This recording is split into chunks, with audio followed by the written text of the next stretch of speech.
Can it be like that simple as making 1 or 2 word mistakes and it's done? One of the beauties of criminal law, perhaps more than other areas, is that what you say actually can make a difference. Yep. And very, very rarely will the decision be completely pre-made before you speak. I think that it's not so much about saying, there's a range of things that can happen. So, and that range is generally quite broad. My job is really to get them the best result in that range.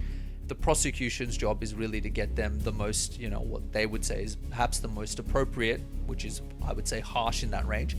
Anything outside of the range opens the court up to appeal, and there's a whole appeals process because beautiful, smart people, much smarter than you and I, decided a long time ago humans make mistakes and that we should have a process to deal with that, and that's the appeals process.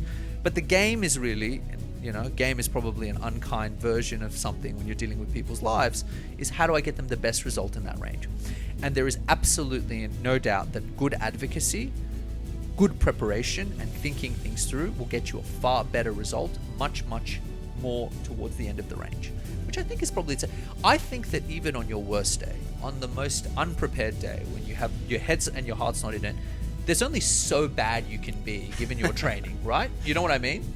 Yeah, you kind of bring up the bottom level. Yeah, there's only so bad you can be, but it's that when you're on and when you've trained, and it's those little differences. And I think that that's what it is to be at the very peak of a profession. I'm not arrogant enough to think I'm that good, but certainly there is something to be said for the micro differences that are made that are the difference between gold, silver, bronze. Yep. And it's the same, I think, in my line of work, in that it's the difference between perhaps jail, community service, like no criminal record. There is a range. That's so hectic that walking in there, you can make the difference between someone going to jail and having community service. Absolutely. Like massive life changes, and that comes down to words and communication.